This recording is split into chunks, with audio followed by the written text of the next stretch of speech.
नमस्कार मित्रांनो, स्वागत आहे सर्वांचं ग्रीनवूड ॲग्रो मराठी यूट्यूब चॅनलमध्ये। आणि आज तुम्हाला आणखी एक फवारणीबद्दल माहिती देणार आहे।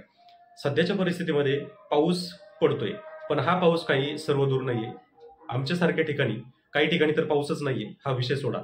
पण ढगाळ वातावरण असल्यामुळे आणि फक्त झिमझिम पाऊस पडतोय, यामुळे सूर्यप्रकाश आपल्या पिकांपर्यंत पोहोचत नाही।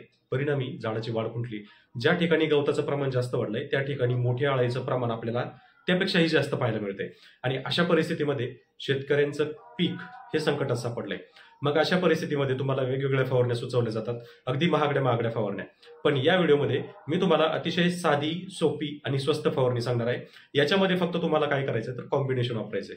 तर आताच्या परिस्थितीमध्ये आपल्या कापूस पिकावर मावा, तुडतुडे, थ्रिप्स, अक्षरशः पतंग सुद्धा आत्ताच्या कंडिशनला दिसतोय। तर पतंगाची जी मेन फवारणी आहे ही तुम्हाला मी पुढच्या व्हिडिओमध्ये सांगणार आहे।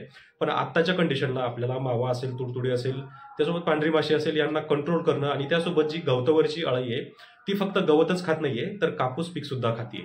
तर याच्यासाठी एक महत्त्वाची फवारणी आणि त्याचे डोस हे मी तुम्हाला सांगणार आहे। तर मित्रांनो, तुम्ही जर चॅनलवर पहिल्यांदा आला असाल तर चॅनलला सबस्क्राईब करा, सोबत नोटिफिकेशन बेल ऑन करा, म्हणजे आलेल्या प्रत्येक व्हिडिओचं नोटिफिकेशन तुम्हाला मिळेल। आणि कापूस पिकामध्ये तुम्हाला कोणतीही अडचण येत असेल तर व्हिडिओच्या कमेंटमध्ये तुम्हाला सांगा काय अडचण येते आणि त्याच्यावर प्रॉपर सोल्युशन हे मी तुम्हाला सांगण्याचा प्रयत्न करेन। त्यासोबतच कापूस पिकामध्ये वेगवेगळे प्रयोग आपण नेहमी करत असतो। यावर्षी आपले प्रयोग चालू आहेत। जर तुम्हाला त्याचे व्यवस्थित पूर्ण रिसर्च पाहायचा असेल तर व्हिडिओ शेवटपर्यंत सगळे पाहत चला। प्रत्येक व्हिडिओमध्ये तुम्हाला नवीन काही ना काही माहिती ही मिळत राहील। तर आता आपल्या मेन व्हिडिओकडे वळूयात। तर फवारणी कोणती? पहिली फवारणी ऑलरेडी आपली झाली, ही दुसरी फवारणी नाहीये किंवा ही तिसरी फवारणी नाहीये। ही फवारणी आहे महत्त्वाची फवारणी, जी वातावरण बदलल्यावर केली जाते। आणि अशा परिस्थितीमध्ये सध्या सगळ्यात जास्त शेतकऱ्यांना गरज आहे, कारण काही शेतकरी असे आहेत की ज्यांनी 2-2 फवारण्या केल्यात पण मावा काही गेलेला नाहीये। तर या व्हिडिओमध्ये तुम्हाला अतिशय सोपी साधी सांगणार आहे, जे औषध जे आहे तुम्हाला कोणत्याही कृषी सेवेमध्ये गेलात तरी मिळून जाईल। तर याच्यासाठी आपल्याला लागणार आहे मोनोक्रोटोफॉस 36%, ज्याला आपण मोनो नावाने ओळखतो। मोनोसिल, मोनोसेट, काहीतरी वेगवेगळे अजून नाव आहेत।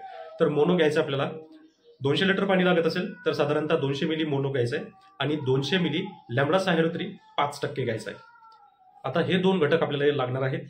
मोनोमुळे आपल्याला पांढरी माशी असेल, थ्रिप्स असेल किंवा तुडतुडे असेल, याला चांगल्यापैकी रिझल्ट मिळतो।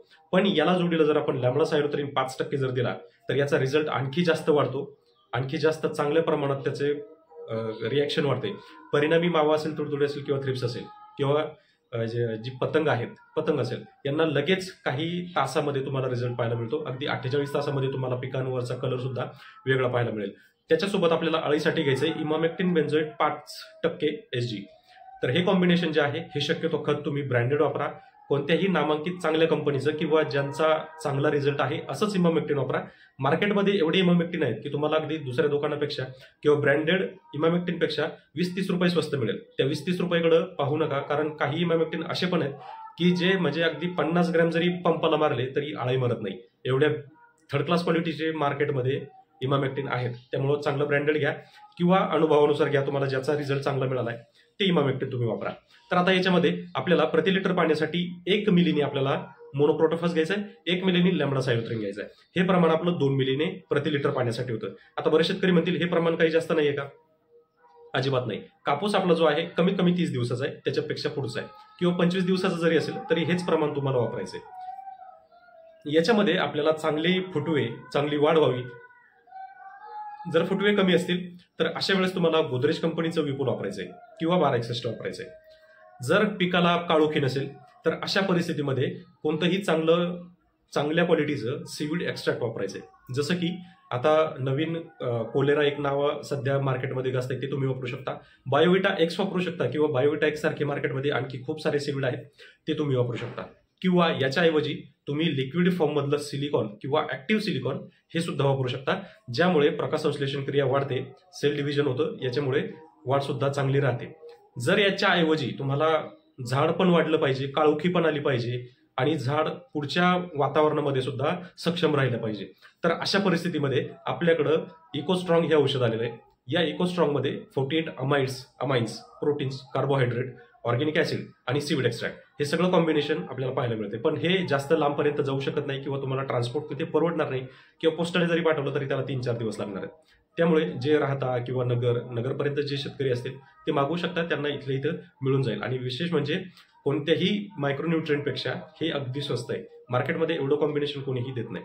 तर याचा जर आपण स्प्रे घेतला तर हे जे इकोस्ट्रॉंग आहे याचा सर्वसाधारण प्रमाण जे आहे तर प्रति लिटर पाण्यासाठी आपल्याला 3 ते 5 मिलीपर्यंत घ्यायचं आहे. हा एकंदरीत पूर्ण स्प्रे जर दिला तर 48 तासामध्ये तुम्हाला कोणत्याही प्रकारचा मावा, तुडतुडे, थ्रिप्स, पांढरी माशी, त्यासोबतच पतंग आणि अळी याला चांगल्या प्रमाणात कंट्रोल मिळतो. आता याच्याऐवजी जर तुम्ही लोकल फवारणी जर केल्या, म्हणजे कोणतंही कीटकनाशक घ्या, कोणतंही बुरशीनाशक घ्या, अक्षरशः म्हणजे काही दुकानदार असे आहेत की ज्यांचं दुकानाची उलाढाल 1-1 कोटीपर्यंतची आहे, पण त्यांना ह्या अडचणी आल्याच्या नंतर कोणतं औषध द्यायचं हे अजून माहिती नाहीये.